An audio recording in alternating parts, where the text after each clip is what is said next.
Hello guys and girls, fellow Sideshow collectors and YouTube cool dudes. How you all doing? Here we go, my newest Sideshow piece and my second of the Lord of the Rings ones. That's right, the Dark Rider, the Ring Wraith on the horse, was actually my last Sideshow piece back in April, and I've waited for this bad boy ever since, and a record time, actually 15 months since this became available for pre-order on Sideshow. I've had to wait that long to get hold of it, so way back in 2012, and now, as I was saying to a couple of friends, you know, all that time I was waiting, you know, I could have died in that time. I never got this item and paid deposit on it and anything. It took that long. But here we go. We now have the King, the Dark Lord of Mordor. That's Sauron.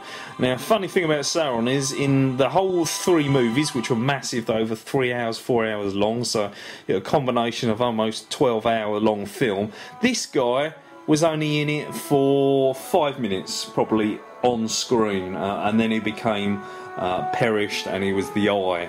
But everyone knows who he is. If I show you his face, you'll recognise him straight away if you're a Lord of the Rings fan. And here we go. This is the premium 36-inch high format Sauron figure, and it is a beast. In terms of physical height, it is now my tallest piece in my collection and the biggest figure in my collection, not necessarily the bust, but as I said, this is Sauron, and it's a beautiful piece. I'm very pleased with it. I will mention a few disappointments. I got a few little gripes with it, but overall they're far outweighed by my pleasure and enjoyment of this beautiful piece that I see sitting in front of me. A few chaps have done it on YouTube already, but as always, I like to do my take, maybe try and show you a few more bits that weren't shown there, try and interest you, and maybe persuade you to buy it, or you've already got it on its way and you can't wait to get your hands on it, your big mitts on it, and have it beautifully sitting next to your TV or whatever. Well, I'm going to start off with the base, as I always do with all of mine, but before I mention anything else, you notice the orange parts of it. Well, this is the beautiful lit lava from Mordor that is on it, and I have to say it's a must. For anyone who says they don't want the orange part to it, it spoils it, no, there's a reason for it which I'll go into, and it really does need it. It really does improve the statue itself visually, and adds more context and dimension to the actual piece. So if we go into the actual base itself, now the base is beautiful. There's so much going on with this base. As you can see from the front, the only thing that I was a little disappointed is no plaque. Unfortunately, as you can see from the front, nothing, which is a disappointment. I liked it to have said something along the way, but sadly we didn't get that far. There's nothing there, but what it has got, it makes up for in pure detail. If I zoom in, you can see the sort of texture to the actual rock of Mount Doom itself. Looks absolutely beautiful, really nicely done. And then of course his victims, the Elven Warriors that we saw him fight off at the start, some still with their helmets on, rib cages, a bit gruesome with the old spine hanging out of his head, but they've got really good detail on them. If you look at the skulls, they've got detail, they're not just shiny. Look, he's got teeth missing, broken off, his elven helmet with cracks on it where he's damaged. The same with that guy, he's lost his jawbone. We've got swords hanging out there. The skull just completely on its own, really well detailed skull as well. Complete also with the lava lit on one side also. And if we move around, we got one of the big elven swords that you saw at the start of the film that they all swing on the first attack in sort of a circular motion, which looked really cool incidentally. And one of these really big elven shields. Now this elven shield is really nicely done. It's sort of a bronze steel effect to it, also with lighting on the left hand side, and it's big and it sticks out. None of these pieces are add-ons, they're actually set in the base itself.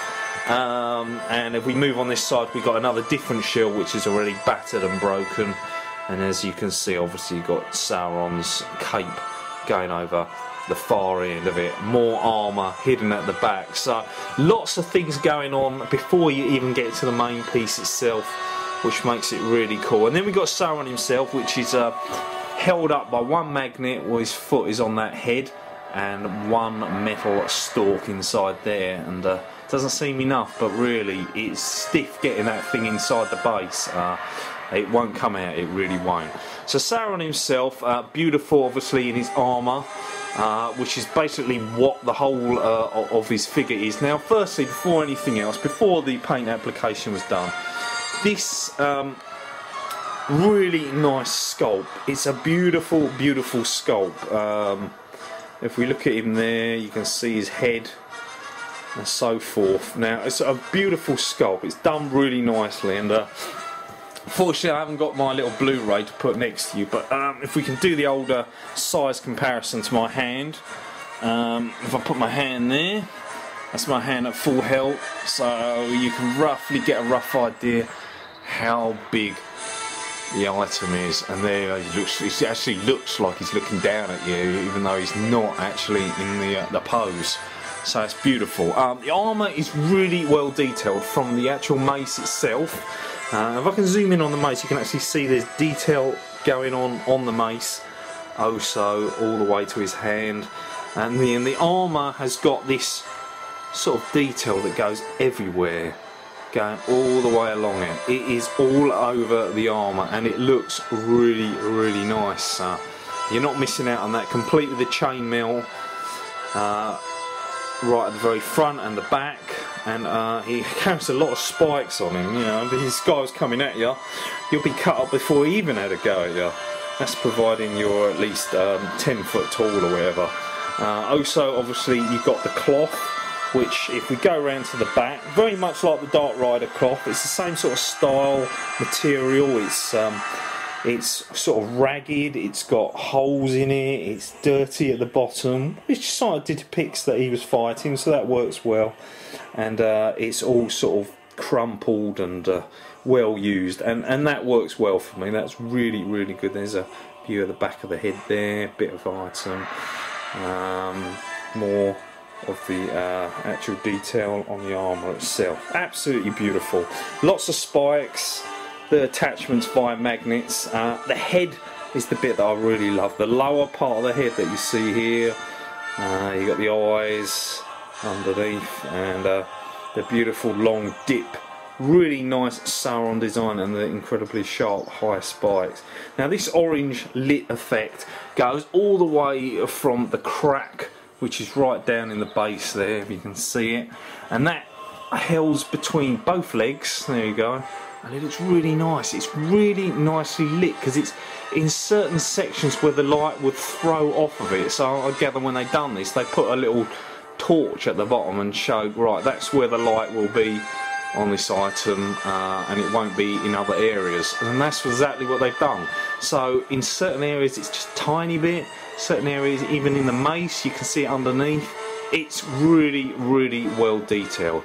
One of my favourite pieces is actually the claw. Look at his glove. It looks beautiful. It's got this sort of going on, this sort of like a Batman sort of shield thing happening there as well.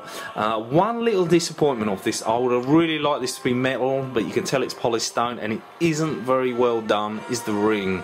It's a bit shabby. It's not well painted. Doesn't look like the Lord of the ring. It's not metallic and shiny, and that little bit is a bit of a major disappointment for me. You can see it closer up. Not very well done, that bit disappointed. In fact, very disappointed with that part of it. Other parts, obviously, as I told you, very, very well done.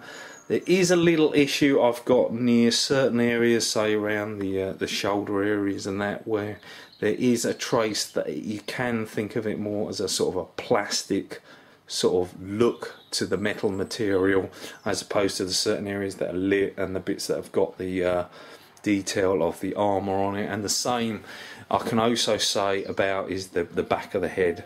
You're not going to see the back of the head, he's facing from the front anyway, but I'm scrutinising, I'm doing a video for you to show you the pros and cons of it. So you know, that's been very picky. This is going to be high up. This is going to be, you know, I'm not going to be staring at it. I'm going to be viewing it from a beautiful sort of view like you're seeing from here, and that is good enough for me.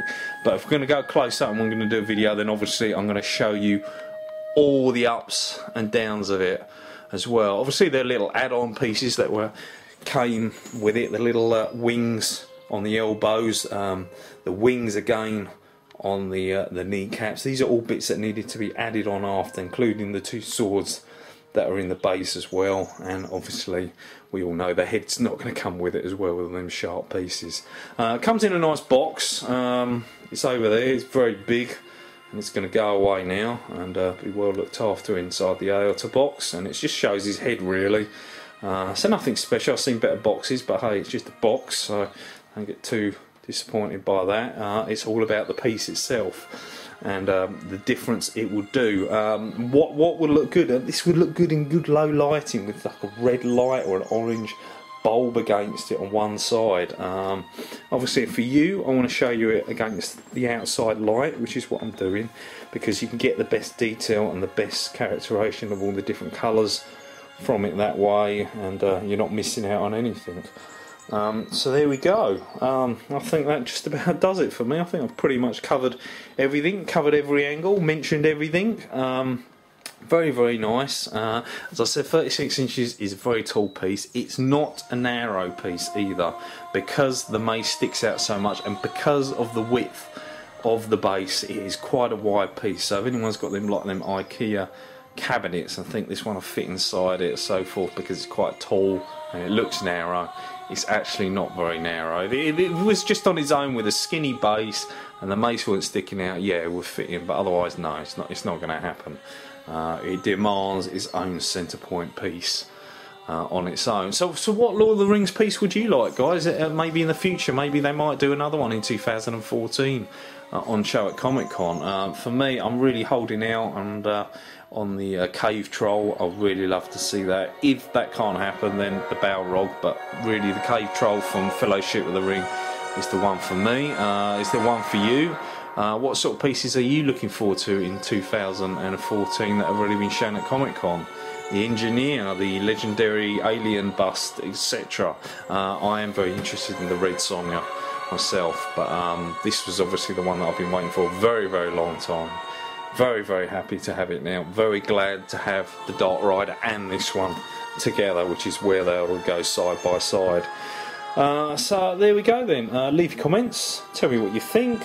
Any good, no good, bit disappointed, got your own, what do you think of your own piece? It'd be great to hear from you. Okay then guys, you'll take it easy, have a good week, and keep on doing those videos and upping your channel, and I'll chat to all you guys later. Take it easy, and Sauron says see you later.